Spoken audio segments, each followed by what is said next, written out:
Pernah nggak sih Anda dapat pesan suara lucu gitu dari kenalan baru, terus rasanya pengen banget langsung terusin ke teman dekat? Oh, sering itu. Atau pas misalnya anak tiba-tiba nanya tulus banget, gimana harimu? Nah, itu dia. Rasanya adem ya. Tindakan berbagi yang kayaknya sepele ini ternyata maknanya dalam banget loh. Betul sekali. Kali ini kita mau coba selami nih. Kenapa sih kita itu berbagi? Fokus kita ke tindakan kecil berbagi ya kan? Ini dari sumber kita bab 8 buku What We Value. Iya, buku itu kan ngebahas neuroscience di balik pilihan dan perubahan kita. Benar. Nah, misi kita sekarang ini ngebongkar gimana sistem-sistem kunci di otak kita, kayak sistem relevansi diri, terus sistem relevansi sosial, sama sistem nilai, itu gimana ya, aktif gitu pas kita lagi berbagi. Oke, jadi ada 3 sistem utama ya. Relevansi diri, relevansi sosial, sama nilai. Iya, kenapa kok tindakan sekecil ini jadi penting banget buat bangun koneksi, buat pahamin diri sendiri, bahkan buat pengaruh sosial? Nah, itu yang mau kita gali. Menarik, menarik. Kita mulai dari akarnya dulu deh. Kenapa sih rasanya enak gitu kalau kita berbagi? Dari sisi neuroscience-nya gimana tuh? Oke, jadi penelitian misalnya dari Diana Tamir gitu ya, nunjukin kalau berbagi info tentang diri sendiri itu secara intrinsik memuaskan. Memuaskan gimana maksudnya? Kayak dapat hadiah gitu? Persis, otak kita nganggapnya itu hadiah. Bahkan kadang-kadang rasanya bisa lebih berharga dari uang loh. Wah, serius? Iya, ini bukan cuma rasa seneng biasa, tapi ini aktivasi sistem nilai di otak kita. Sinyal biologis gitu, bahwa berbagi info diri itu penting. Contohnya kayak gimana tuh? Biar kebayang. Kayak cerita Eric dan Loro di buku itu, yang kencan virtual pakai kartu Fast Friends buat saling kenal lebih dalam. Oh iya, iya. Atau momen pas anak kita nanya, gimana harimu? Tadi, rasa hangatnya itu, yaitu kerja sistem nilai kita. Oke, oke. Jadi sistem nilai aktif, kita merasa dapat hadiah dari otak, itu ngejelasin kenapa berbagi cerita pribadi rasanya berharga. Betul loh. Terus kalau yang kita bagi itu bukan hal pribadi, misalnya meme lucu atau berita gitu. Apa sistem nilai juga aktif? Sebagian iya, karena kan itu juga cara kita nunjukin siapa kita, apa yang kita anggap penting, gitu. Tapi ada dorongan lain yang kuat banget. Apa tuh? Dorongan buat terhubung sama orang lain. Nah, di sini sistem relevansi sosial yang lebih dominan mainnya. Ah, oke. Jadi mikirin orang lain ya? Iya, kita tuh secara naluriah nimbang-nimbang. Nanti orang lain reaksinya gimana ya? Pengaruhnya ke hubungan kita apa? Terus orang bakal mikir apa tentang kita kalau kita share ini? Pantesan ada nasihat kayak dari Rootkats itu ya. Jadikan pasangan kita audiens utama buat ide-ide kita. Nah, itu contoh bagus. Atau kayak Brad yang di buku itu, dia nge-share artikel soal Gen Z. Itu kan bukan sekedar ngasih info. Tapi lebih ke usaha nyambung gitu ya. Ya. Sekalian memproses perasaannya sendiri soal generasi yang beda. Betul. Ada kalkulasi sosial yang jelas di situ. Dan koneksi ini jadi penting banget. Terutama pas kita ngerasa, gimana ya, terancam secara sosial. Maksudnya terancam gimana? Kayak di eksperimen cyberball itu. Orang yang sengaja dikucilkan pas main lempar bola virtual, mereka cenderung jadi lebih pengen berbagi sama teman dekat setelahnya. Oh, jadi kayak nyari penguatan gitu ya? Semacam itu.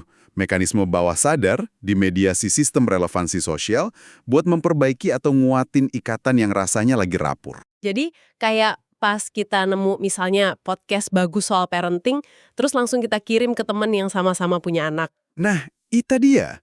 Kita bagi info, tapi sekaligus nguatin koneksi lewat pengalaman yang sama. Oke, tapi kan berbagi ini nggak sesimpel itu juga ya. Ada dinamikanya. Gimana tuh? Kita kan suka ikut-ikutan ya. Kalau sesuatu udah populer, kita cenderung ikut suka, terus ikut nge-share juga. Kayak temuan studi Casio dan Beck gitu. Bener banget. Dan ini hati-hati bisa kejebak pluralistic ignorance. Ignorance apa tadi? Pluralistic ignorance. Itu fenomena psikologis di mana sebenarnya banyak orang nggak setuju sama sesuatu, tapi ngiranya orang lain pada setuju. Akhirnya mereka diem aja. Ini bahaya, bisa menghambat diskusi penting misalnya soal perubahan iklim. Wah, iya juga ya. Terus soal viralitas gimana? Kan sering tuh kita pengen konten kita viral. Nah, sumber kita juga bahas ini. Studi pembaca New York Times oleh Dore dan kawan-kawan nunjukin sesuatu jadi viral itu bukan cuma karena disukain sama kelompok intinya aja. Tapi Tapi karena punya daya tarik yang luas banget. Intinya, jangkauan luas itu ngalahin loyalitas yang sempit. Pelajaran penting nih kalau mau nyebarin ide. Oke, jangkauan luas ya kuncinya. Terus ada lagi nggak nuansa lain soal berbagi ini? Ada. Soal anonimitas. Oh, kalau kita nggak pakai nama asli gitu ya? Di online misalnya? Iya.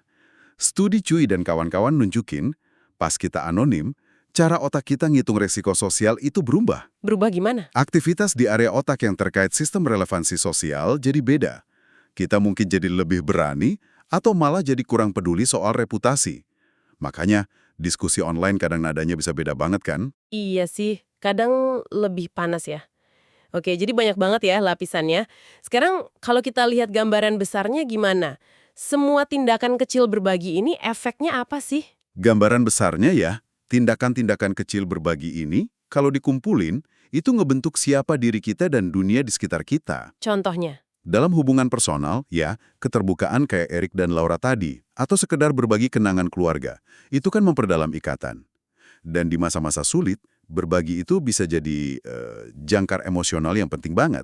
Kayak kisah Emil Bruno ya, ilmuwan yang kena kanker otak itu.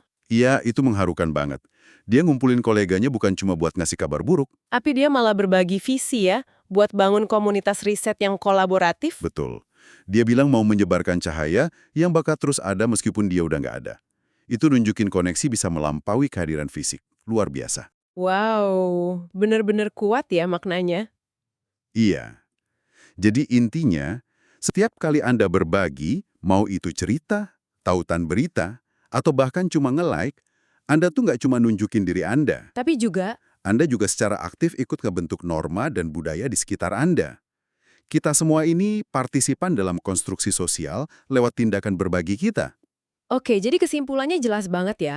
Tindakan berbagi, sekecil apapun kelihatannya itu sama sekali bukan hal sepele. Bukan trivial, sama sekali. Dia ngaktifin sistem-sistem inti di otak kita yang nyambung ke nilai, identitas diri, koneksi sosial, bahkan pengaruh.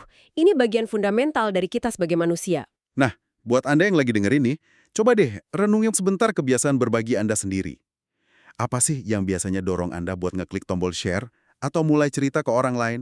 Terus, gimana tindakan berbagi Anda itu, sekecil apapun itu, ngebentuk hubungan Anda sama orang lain dan lingkungan sekitar? Pertanyaan bagus tuh buat direnungkan. Dan mungkin sebagai pemikiran terakhir nih, kalau kita ingat bahwa setiap tindakan berbagi kita itu punya potensi mempengaruhi orang lain dan ngebentuk norma.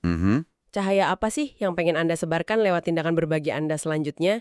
Sekecil apapun itu.